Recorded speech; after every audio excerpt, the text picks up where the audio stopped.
Di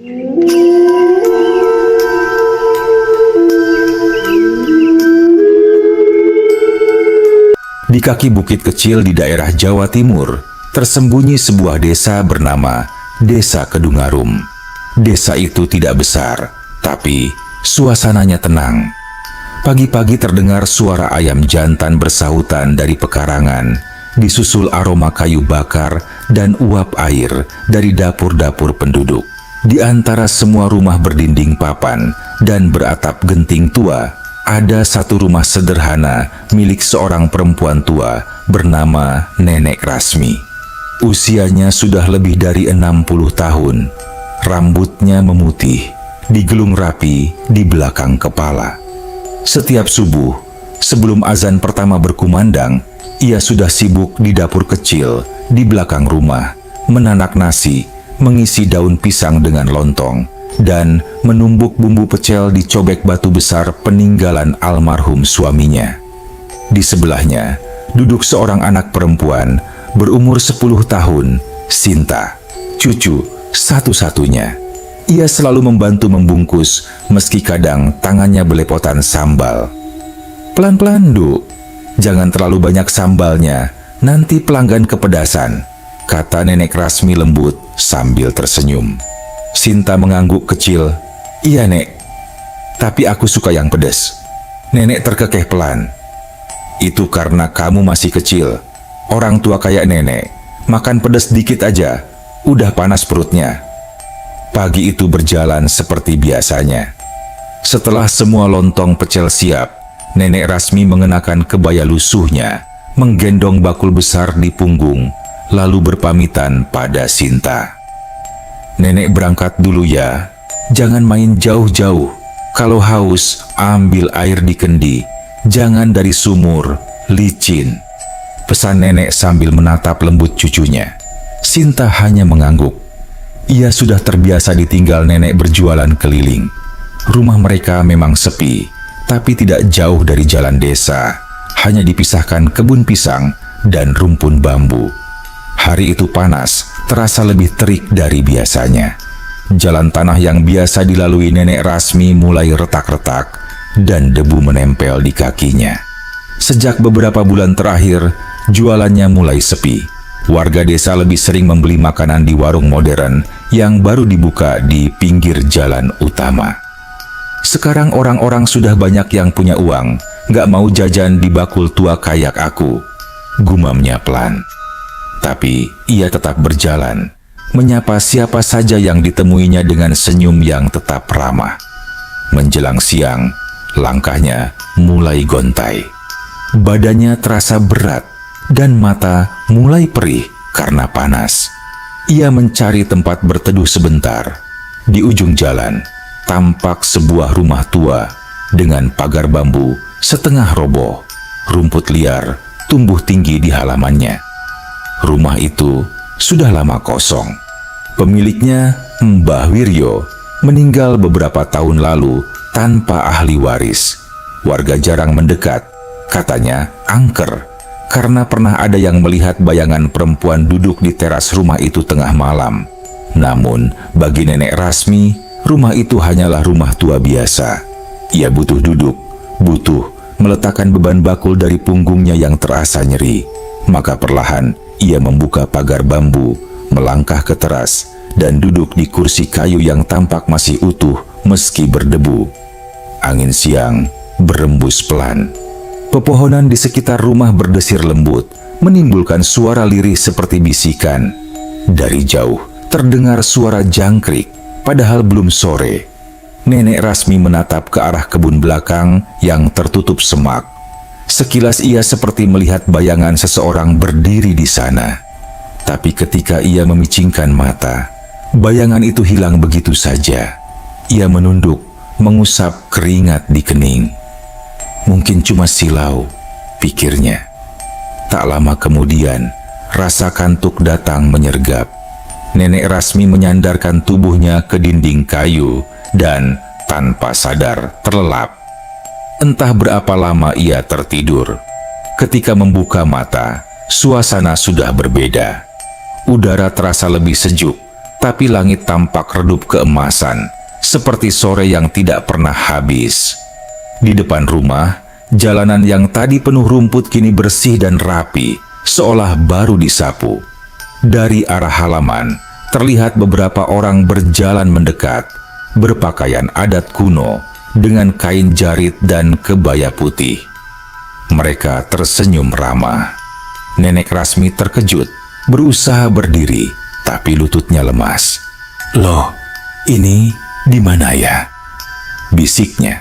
Salah satu dari mereka, seorang perempuan tua berkerudung putih dengan wajah teduh, maju mendekat dan menunduk sopan. "Sudah lama kami menunggu orang sebaik dirimu, Nenek," katanya lembut.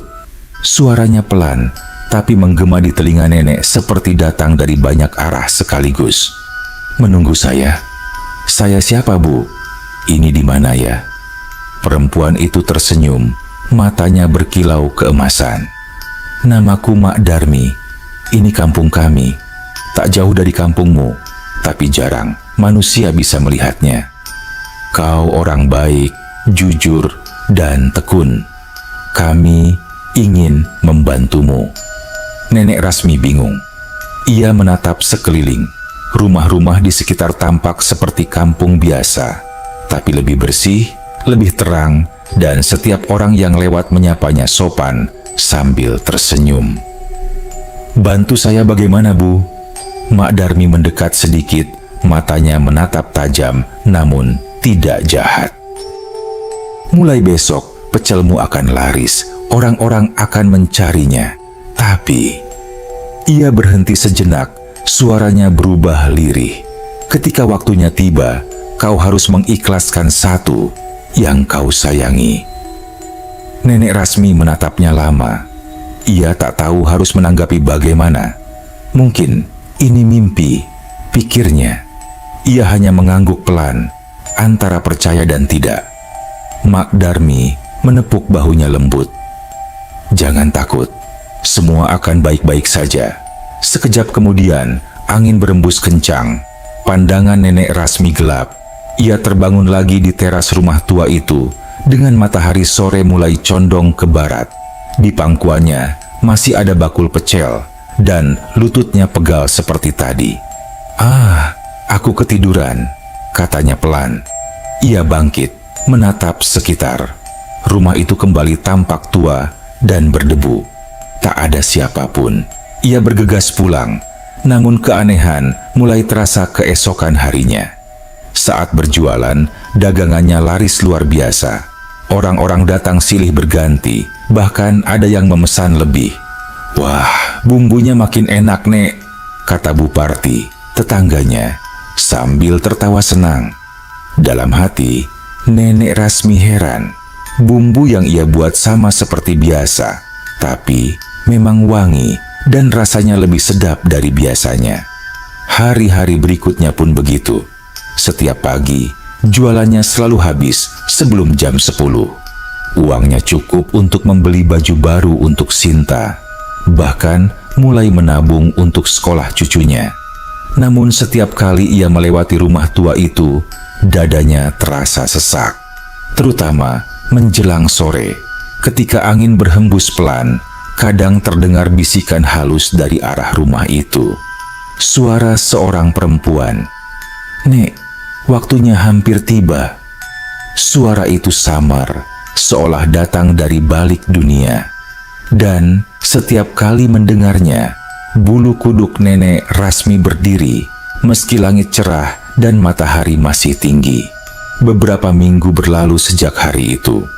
Lontong pecel Nenek Rasmi kini jadi buah bibir warga desa Sumberjati. Hampir setiap pagi, orang-orang sudah menunggu di depan rumahnya. Mereka bilang, bumbu pecelnya punya aroma yang beda. Lebih harum, gurih, dan entah mengapa selalu bikin nagih. Nenek Rasmi tidak terlalu memikirkan asal-muasalnya. Ia hanya bersyukur bisa kembali menghidupi dirinya dan cucu semata wayangnya. Sinta pun tampak bahagia. Gadis kecil itu mulai kembali bersekolah setelah sebelumnya sempat berhenti karena biaya. Setiap sore, ia menunggu nenek pulang sambil bermain di halaman atau duduk di tangga depan rumah sambil menggambar di buku tipis yang dibelikan dari hasil jualan. Namun, beberapa malam terakhir, suasana di rumah mereka terasa berbeda. Ada angin aneh yang berhembus dari arah kebun belakang. Tidak kencang, tapi membawa aroma samar seperti bunga melati yang sudah layu. Kadang, di tengah malam, Sinta terbangun karena mendengar suara perempuan memanggil lirih. Sinta. Awalnya, ia mengira itu suara nenek. Tapi, ketika ia menoleh, Nenek Rasmi sedang tidur pulas di atas tikar. Suara itu datang dari luar jendela, lembut, nyaris seperti nyanyian. Keesokan paginya, Sinta bercerita sambil sarapan. "Nek, tadi malam ada yang manggil aku. Suaranya kayak ibu-ibu." Nenek Rasmi menghentikan sendoknya sejenak.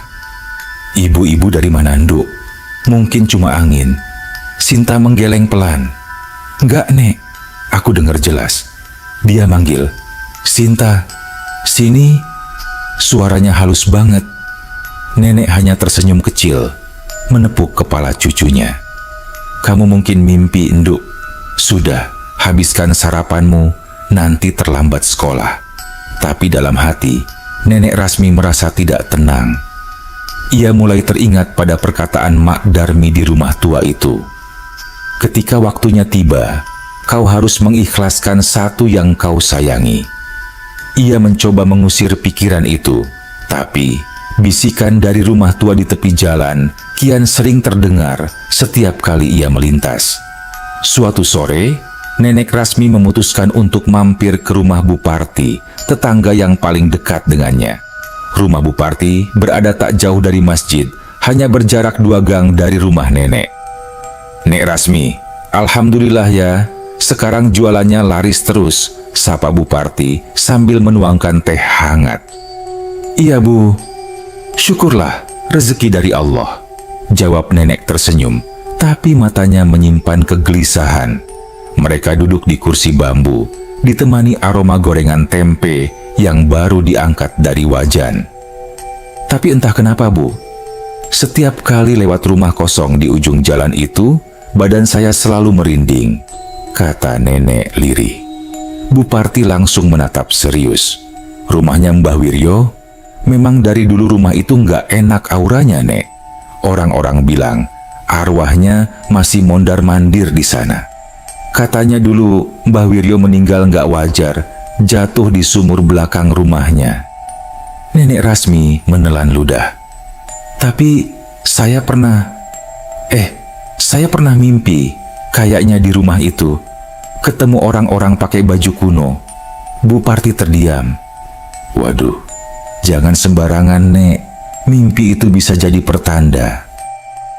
Malamnya, sebelum tidur, Nenek Rasmi duduk di teras rumah.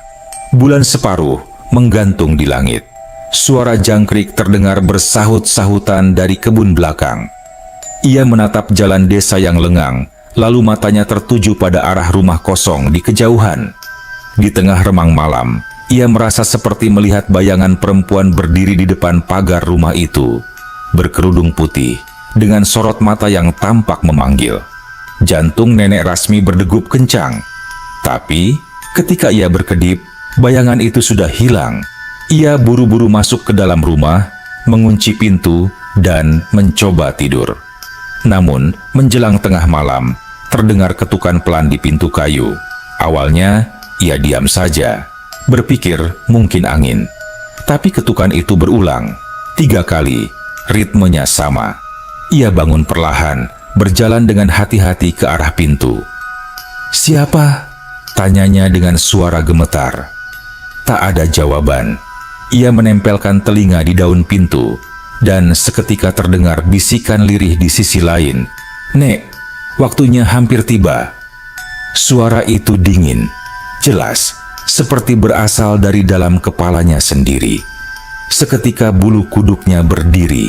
Ia mundur beberapa langkah, menutup telinganya, lalu membaca doa yang diajarkan ibunya dulu. Perlahan, suara itu memudar. Keesokan paginya, mata Nenek Rasmi sembab. Sinta menatap heran. "Nenek nggak tidur ya?" "Sedikit, Nduk. Tadi malam ribut angin," jawabnya singkat, tak ingin menakuti cucunya. Hari itu, Sinta bersikeras ingin ikut berjualan. "Aku mau bantu nenek, sekalian jalan-jalan," katanya ceria. Nenek sempat ragu, tapi akhirnya mengizinkan. Mereka berjalan berdua menyusuri jalan desa. Seperti dulu ketika Sinta masih kecil. Anak-anak desa berlarian, ayam berkeliaran di pinggir jalan, dan aroma daun pisang terbakar menyeruak dari dapur warga. Namun, ketika mereka melewati rumah kosong itu, langkah Sinta mendadak terhenti. Ia menatap rumah itu lama sekali, matanya tajam dan tak berkedip. "Nduk," panggil nenek perlahan. Sinta tidak menjawab. Ia masih terpaku menatap pintu rumah yang sedikit terbuka. Lalu dengan suara lirih, hampir berbisik, ia berkata, "Nek, ada ibu-ibu di dalam." Dia manggil aku. Tubuh Nenek Rasmi langsung gemetar. "Ibu-ibu? Ibu siapa, Nduk?" Sinta menunjuk ke arah dalam rumah, wajahnya pucat. Dia pakai baju putih, rambutnya panjang. Dia senyum ke aku. Angin tiba-tiba berembus kencang dari arah kebun. Daun-daun kering beterbangan, dan pintu rumah tua itu berderit keras. Bakul di punggung nenek hampir terlepas karena hembusan itu. "Nduk, jangan lihat!" teriak nenek panik sambil memeluk cucunya erat. Tapi sebelum sempat berjalan menjauh, hembusan angin berubah menjadi pusaran kecil yang muncul tepat di depan pagar rumah. Dari pusaran itu terdengar bisikan yang sama seperti tadi malam. Kali ini lebih jelas, lebih berat, seperti datang dari dalam tanah. "Janji harus ditepati, Nek. Pecelmu sudah kami bantu. Kini saatnya imbalanmu kami ambil." Nenek Rasmi menjerit, memeluk Sinta semakin kuat. Tapi tubuh kecil itu mulai terasa ringan di pelukannya, seperti tertarik oleh sesuatu yang tak terlihat. Sinta menatap nenek dengan mata ketakutan. "Nek, tolong." Dan dalam sekejap, tubuh Sinta terhempas angin dan menghilang, terseret ke arah rumah tua itu, meninggalkan teriakan nenek yang menggema di sepanjang jalan desa. Penduduk yang mendengar segera berlarian keluar.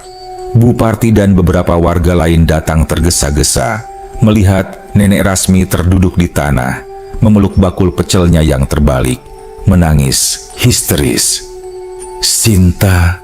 Sintaku diambil mereka." Para tetangga mencoba menenangkan, tapi nenek hanya terus menunjuk ke arah rumah kosong itu, yang kini tampak tenang, seolah tak terjadi apa-apa. Namun, dari dalam rumah, samar-samar terdengar suara tawa pelan seorang perempuan. Sore itu, langit di atas desa Sumberjati mendadak kelabu. Awan hitam berkumpul perlahan di atas bukit, menebarkan hawa dingin yang menusuk tulang. Suara angin menggema di sela-sela pohon bambu, membuat suasana makin mencekam. Di tengah jalan desa, warga berkumpul di depan rumah kosong milik almarhum Mbah Wiryo. Mereka datang berlarian setelah mendengar jeritan Nenek Rasmi. Buparti yang paling pertama tiba langsung memeluk nenek yang masih terduduk di tanah dengan wajah pucat pasi. "Nek Rasmi, tenang, tolong tenang dulu. Ceritakan pelan-pelan Sinta di mana?" Nenek Rasmi menggigil, matanya kosong, air matanya mengalir tanpa henti. Dia diseret angin, Bu, ke dalam rumah itu. Aku lihat sendiri. Dia manggil aku, tapi tanganku nggak kuat." Warga yang lain saling pandang. Pak Giman, kepala dusun yang baru datang, membawa senter, mengusap keringat di dahinya meski udara terasa dingin. "Sudah, ayo kita periksa dulu rumahnya. Jangan ramai-ramai, nanti malah rusuh," katanya dengan nada tegas. Ia mengajak dua orang pemuda desa, Joko dan Mardi, untuk menemaninya masuk. Rumah tua itu berdiri angker di tepi jalan. Dinding kayunya menghitam dimakan usia. Jendela-jendelanya separuh terbuka. Dan dari dalam tercium bau lembab bercampur tanah basah. Begitu Pak Giman menendang pelan pintu depan, suara engsel berderit panjang seperti jeritan pelan. "Sinta!" teriaknya. Tapi yang menjawab hanya gema suara sendiri. Mereka menyalakan senter dan menyusuri ruangan satu persatu. Lantai kayu berdebu. Di sudut tampak kursi reot dan meja patah. Tak ada tanda-tanda kehidupan. Namun, saat mereka sampai di ruang tengah, Joko tiba-tiba berteriak kecil, "Pak, lihat ini." Di lantai, terlihat jejak kaki kecil, basah, seperti baru menginjak lumpur. Jejak itu menuju ke arah belakang rumah, tepat ke pintu dapur yang tertutup rapat. Pak Giman menelan ludah. Ia menempelkan telinga di daun pintu. Tak ada suara. Lalu perlahan, ia dorong pintu itu. Angin dingin menerpa wajah mereka. Di dalam, hanya ada dapur kosong dengan dinding retak dan tungku batu tua. Tapi di pojok ruangan, ada sesuatu yang membuat mereka tertegun. Sebuah sumur tua dengan bibir terbuat dari batu bata, ditutup separuh papan kayu rapuh. "Sumur ini," gumam Pak Giman lirih, "ini sumur tempat Mbah Wiryo dulu jatuh dan meninggal." Buparti yang berdiri di ambang pintu langsung menutup mulutnya. "Astagfirullah, jangan-jangan." Tapi sebelum sempat berpikir lebih jauh, papan penutup sumur itu bergetar pelan, seperti ada sesuatu dari dalam yang mendorong. Joko spontan mundur, senter di tangannya bergetar. Pak, ada yang gerak." Mardi buru-buru menarik Pak Giman mundur. Namun sekejap kemudian, papan itu terangkat sedikit dan terdengar suara rintihan anak kecil dari dalam sumur. Nek. Semua yang mendengarnya langsung pucat. Nenek Rasmi yang berdiri di luar pintu dapur menjerit histeris. "Itu suara Sinta, itu suara cucuku." Ia berlari mendekat tanpa bisa ditahan, berusaha membuka papan penutup sumur. "Tunggu, Nek," seru Pak Giman, mencoba menahannya. Tapi kekuatan seorang nenek yang diselimuti panik kadang sulit dibendung. Ia berhasil menyingkirkan papan itu, lalu menatap ke dalam sumur yang gelap gulita. Yang terlihat hanya air keruh memantulkan cahaya senter. Tapi di permukaannya, sesaat terlihat bayangan wajah Sinta. Pucat, menatap ke atas dengan mata memohon. "Sinta!" jerit Nenek Rasmi lagi, berusaha menuruni bibir sumur. Namun tiba-tiba, bayangan itu menghilang. Air di sumur bergolak keras, mengeluarkan suara gemuruh aneh, seperti bisikan banyak orang bersamaan. Udara di sekitar mereka mendadak dingin, begitu dingin sampai napas tampak keluar seperti asap. Lalu, suara perempuan tua terdengar, menggema dari dalam sumur. "Jangan campuri urusan kami, manusia. Janji sudah diucap, balasannya harus ditepati." Buparti memeluk Nenek Rasmi kuat-kuat, menariknya mundur. "Nek, jangan dekati. Itu bukan Sinta yang bicara." Air sumur kembali tenang. Tapi setelah itu, tak ada satupun suara keluar.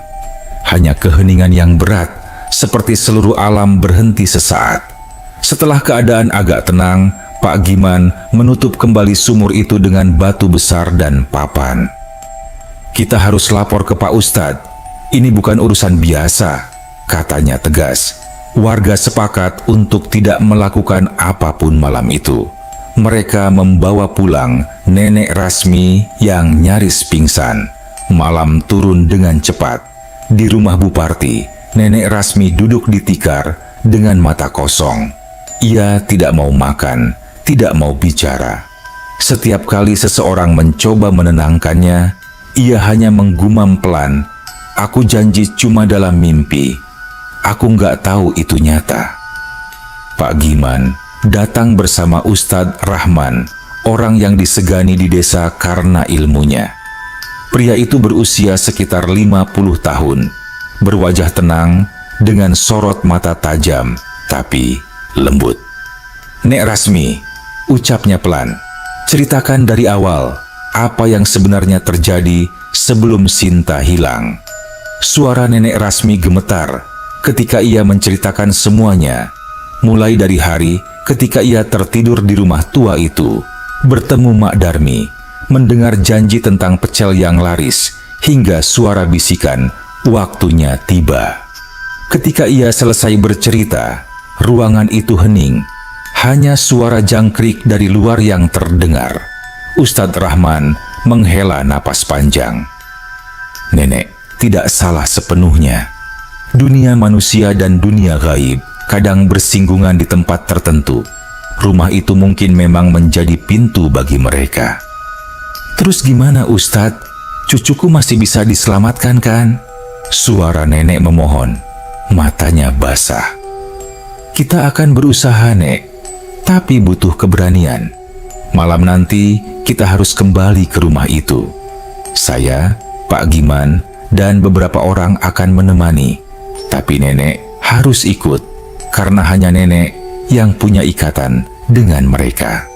Malam itu juga, setelah sholat Isya, beberapa warga berkumpul membawa lampu petromak, air yasin, dan doa. Udara malam terasa berat dan lembab. Langit di atas desa pekat tanpa bintang. Mereka berjalan menuju rumah tua Mbah Wiryo. Dari kejauhan saja, suasananya sudah berbeda. Udara di sekitarnya terasa lebih dingin dari tempat lain. Ketika mereka tiba di depan pagar, angin berembus pelan membawa suara samar seperti nyanyian perempuan. Ustadz Rahman berdiri di depan membaca doa perlindungan. Dengan nama Allah yang Maha Pengasih lagi Maha Penyayang. Suaranya tenang tapi tegas. Warga mengikuti dari belakang. Sebagian gemetar tapi tetap bertahan. Begitu mereka melangkah ke dalam halaman, semua suara malam tiba-tiba lenyap. Tak ada jangkrik, tak ada desir angin. Sunyi yang menekan. Di bawah sinar lampu petromak, dinding rumah tampak berkilau lembab seperti berkeringat. Dan dari jendela yang setengah terbuka, tampak sesosok bayangan putih berdiri memandang mereka. Wajahnya samar, tapi jelas perempuan. Nenek Rasmi menatap kaku, matanya membesar. Itu Mak Darmi." Bayangan itu tidak bergerak, tapi suara lembut terdengar di udara, seperti angin berbisik langsung ke telinga mereka semua. "Kau sudah menikmati rezekinya, Nenek. Kini saatnya membayar." Ustadz Rahman menatap ke arah suara itu dengan wajah tegas. "Kalau memang makhluk gaib yang bicara, ketahuilah, manusia tak boleh dipaksa dengan tipu daya. Kembalikan anak itu." Udara bergetar, lampu petromak bergoyang, lalu dari arah dapur terdengar suara tawa pelan yang bergema di seluruh ruangan. Tawa itu berubah menjadi tangisan lirih, kemudian senyap. Dalam keheningan itu, terdengar lagi suara kecil dari arah sumur. "Nek, aku di sini." "Sinta." Semua mata langsung tertuju ke arah dapur yang gelap. Suara Sinta yang terdengar dari arah sumur membuat semua yang hadir membeku. Angin berhenti, seolah menahan napas bersama mereka. Lampu petromak yang dipegang Pak Giman bergetar halus. Cahayanya berayun ke kanan kiri, menimbulkan bayangan panjang di dinding rumah. "Nek, aku di sini." Suara itu lirih tapi jelas, seperti datang dari dasar bumi. Nenek Rasmi tak mampu menahan diri. Ia berlari ke arah dapur, memanggil nama cucunya dengan suara parau. "Sinta, Nduk, kamu di mana?" Jawab, "Nak." Namun ketika ia sampai di depan sumur tua itu, udara di sekitarnya terasa berat, menekan dada seperti tenggelam dalam air. Ustadz Rahman segera menyusul, meletakkan tangannya di bahu nenek. "Tenang, Nek. Jangan gegabah. Kita harus hadapi dengan ilmu, bukan emosi." Beliau menurunkan tas kecil dari bahu, mengeluarkan botol kecil berisi air doa, sehelai kain putih, dan segenggam garam. Sementara itu, warga lain menatap dari jauh. Sebagian sudah menggigil ketakutan. Ustadz Rahman menaburkan sedikit garam di sekeliling sumur dan membaca ayat kursi pelan namun mantap. Suaranya bergema lembut di ruangan yang dingin itu.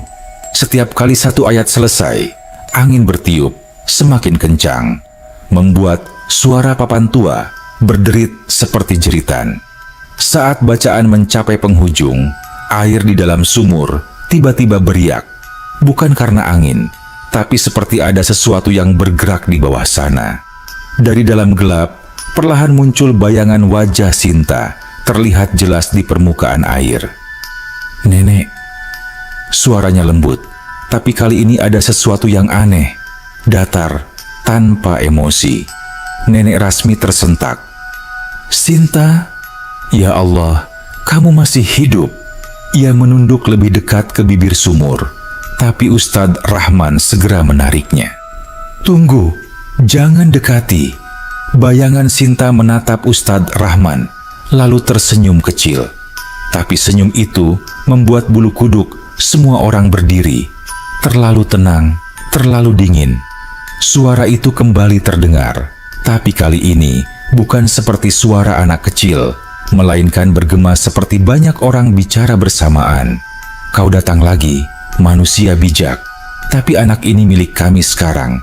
Ia sudah melewati pintu." Pak Giman mundur pelan, wajahnya pucat. "Pintu? Pintu apa maksudnya, Ustadz?" Ustadz Rahman tak langsung menjawab. Ia memejamkan mata sejenak, lalu berkata lirih, "Tempat ini, rumah ini, bukan sekadar bangunan kosong. Ini perbatasan. Dulu, Mbah Wiryo menempati tanah yang pernah dijadikan petilasan leluhur. Setelah ia meninggal, tempat ini jadi pintu dua dunia. Siapapun yang terlalu lama di sini bisa terjerat." Nenek Rasmi menunduk, teringat betapa lama ia tertidur di teras rumah itu waktu pertama kali. Mungkinkah waktu itu aku benar-benar masuk ke dunia mereka? Pikirnya ngeri. Ustadz Rahman menatap sumur dengan tajam. "Makhluk yang memanggilmu dengan nama Mak Darmi itu bukan manusia, tapi penunggu tempat ini. Ia mungkin makhluk lama yang menjaga batas antara dunia mereka dan dunia kita." Ia menatap Nenek Rasmi dalam-dalam. Dan waktu nenek menyanggupi janjinya, pintu itu terbuka sedikit. Tiba-tiba, suara tawa pelan terdengar dari belakang mereka. Suara seorang perempuan, halus tapi menusuk telinga. Dari kegelapan ruangan, perlahan muncul sosok berkerudung putih. Wajahnya samar diterpa cahaya potromak, namun sorot matanya berkilau keemasan, seperti yang dulu dilihat Nenek Rasmi. "Ustadz Rahman, kau tak perlu ikut campur. Nenek ini sudah berjanji. Kami hanya menagih apa yang seharusnya jadi milik kami." Suaranya menenangkan, tapi udara di sekitar langsung menjadi dingin menusuk.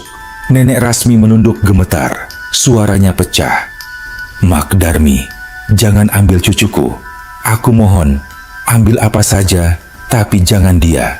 Mak Darmi melangkah perlahan, kain putihnya melambai seperti kabut. "Kami tidak mengambil, Nenek. Kami hanya menjemput yang sudah diserahkan."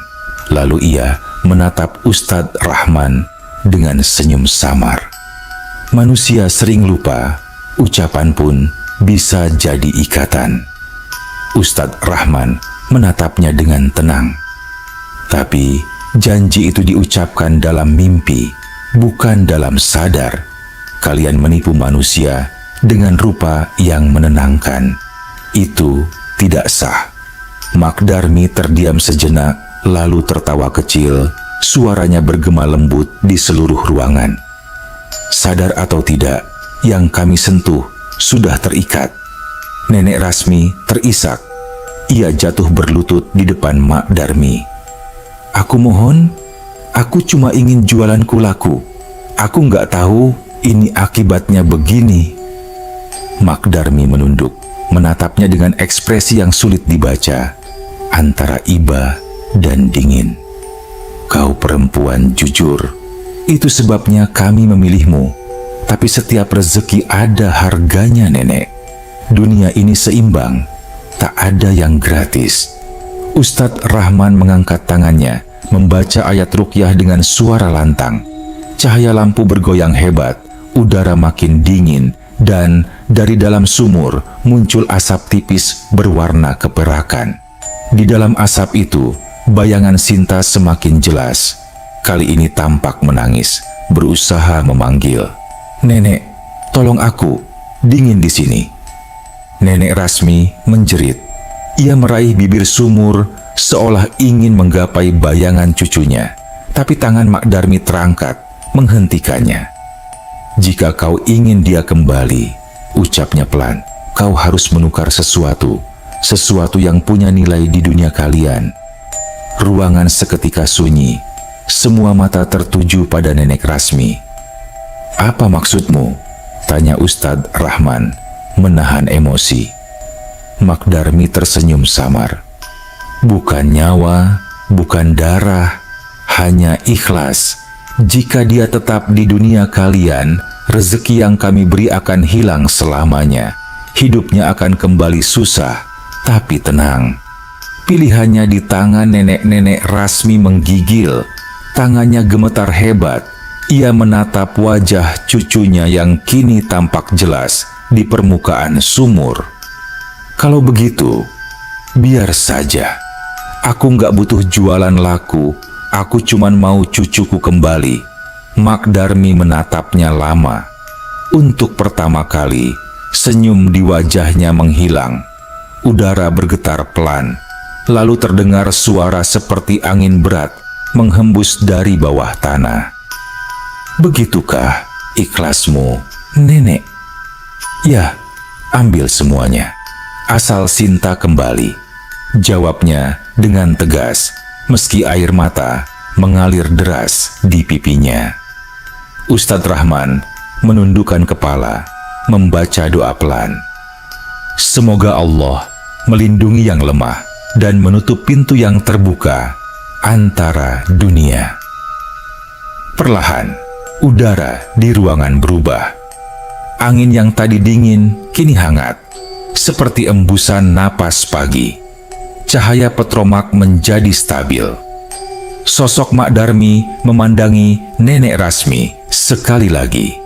Kali ini dengan wajah yang tak lagi menakutkan, melainkan seperti seorang ibu tua yang iba. "Baiklah, kalau itu pilihanmu. Janji telah ditebus. Tapi ingat, manusia, jangan pernah menyesali keputusanmu." Ia melangkah mundur, tubuhnya mulai memudar seperti kabut tersapu angin. Bersamaan dengan itu, air di sumur beriak lembut, dan dari permukaannya perlahan muncul sesuatu. Sepasang tangan kecil yang gemetar, lalu kepala kecil Sinta yang basah kuyup. "Sinta!" teriak Nenek Rasmi sambil menarik cucunya dengan sekuat tenaga. Ustadz Rahman dan Pak Giman segera membantu. Tubuh Sinta terasa dingin, tapi napasnya masih ada. Matanya terbuka perlahan, menatap nenek dengan pandangan bingung. "Nenek, aku ngantuk." Begitu ia selesai bicara, gadis kecil itu pingsan di pelukan nenek. Rumah itu tiba-tiba terasa sunyi. Angin berhenti, suara jangkrik kembali terdengar di luar, seolah malam yang mencekam tadi hanyalah mimpi panjang. Ustadz Rahman menatap sumur itu dengan mata tajam. "Kita tutup tempat ini, jangan ada yang datang lagi. Dunia mereka sudah menutup pintunya." Pak Giman mengangguk pelan. "Besok pagi, kita gotong royong. Sumur ini harus ditimbun." Nenek Rasmi hanya mengangguk pelan, masih memeluk Sinta. yang tertidur lemah di pangkuannya. Dari bibirnya keluar doa lirih yang nyaris tak terdengar. Namun, saat mereka semua berjalan meninggalkan rumah itu, dari arah dalam terdengar suara lembut yang hampir tak terucap. "Kau sudah menepati janji, Nenek. Semoga tenang di dunia kalian." Pagi itu, kabut masih tebal menyelimuti desa Kedungarum. Ayam jantan berkokok bersahut-sahutan, tapi tak ada yang seceria biasanya. Di ujung jalan, di bawah pohon sawo tua, tampak beberapa warga sedang bergotong royong menimbun sumur tua di rumah kosong peninggalan Mbah Wiryo. Tanah lembab dan batu-batu kecil dilemparkan ke dalam lubang gelap itu, satu persatu, disertai doa yang dibacakan Ustaz Rahman. Nenek Rasmi berdiri agak jauh, memeluk Sinta yang baru siuman pagi tadi. Gadis kecil itu tampak lemah, matanya sayu, seolah baru bangun dari tidur panjang. Ia belum banyak bicara sejak kejadian semalam, hanya memandangi orang-orang bekerja dengan tatapan kosong. Pak Giman menghampiri mereka, mengusap peluh di keningnya. "Alhamdulillah, Nek, cucunya selamat. Tapi rumah itu biarlah kosong. Warga sudah sepakat, besok akan kita pagar dan beri tanda larangan." Nenek Rasmi mengangguk pelan. "Iya, Pak, biarlah. Saya nggak akan lewat situ lagi." Suaranya bergetar, ada nada lelah dan lega yang bercampur jadi satu. Beberapa hari kemudian, keadaan mulai tenang. Namun, perubahan terasa di kehidupan Nenek Rasmi. Dagangan lontong pecelnya tak seramai dulu. Kadang hanya laku separuh, bahkan sering tersisa banyak. Tapi anehnya, ia tak lagi merasa sedih seperti dulu. Setiap pagi, ia tetap bangun sebelum subuh, menanak lontong, menumbuk sambal kacang, dan menyiapkan bumbu dengan penuh ketulusan. Sinta membantu sambil menyapu halaman dan menyiapkan daun pisang. "Loh, kok sambalnya harum banget sekarang, Nek?" tanya Sinta sambil mencium aroma kacang goreng yang baru diulek. Nenek tersenyum kecil. "Hehehe, ya mungkin karena kita buatnya sambil ikhlas, Nduk. Dulu Nenek bikin sambil cemas, takut nggak laku. Sekarang, biar sedikit yang beli, yang penting halal dan berkah." Sinta mengangguk pelan. Tapi sesekali, ia menatap jauh ke arah barat, ke tempat rumah kosong itu berada. Seolah ada sesuatu di sana yang masih menarik perhatiannya. Suatu sore, sekitar seminggu setelah sumur itu ditimbun, langit tampak merah keunguan. Angin berhembus lembut, membawa bau tanah basah setelah gerimis. Nenek Rasmi baru pulang dari pasar dengan langkah perlahan. Dagangannya hanya tersisa sedikit. Ia sudah bersyukur. Saat memasuki halaman rumah, ia melihat Sinta duduk di beranda sambil menggambar di kertas lusuh. "Gambar apa itu, Nduk?" tanya nenek sambil tersenyum. Sinta menunjukkan kertasnya. Gambar itu sederhana. Ada rumah di tengah sawah dan di depan rumah berdiri dua sosok. Satu wanita tua dan seorang gadis kecil.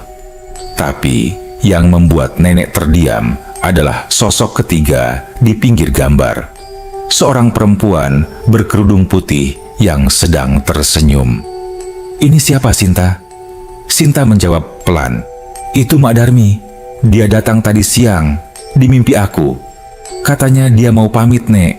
Katanya dia nggak akan jaga rumah itu lagi, tapi dia titip salam." Bulu kuduk Nenek Rasmi berdiri. "Dia ngomong apa lagi, Nduk?" Sinta menatap langit senja, matanya berkilat oleh pantulan cahaya jingga. Dia bilang, dia senang karena nenek nggak serakah.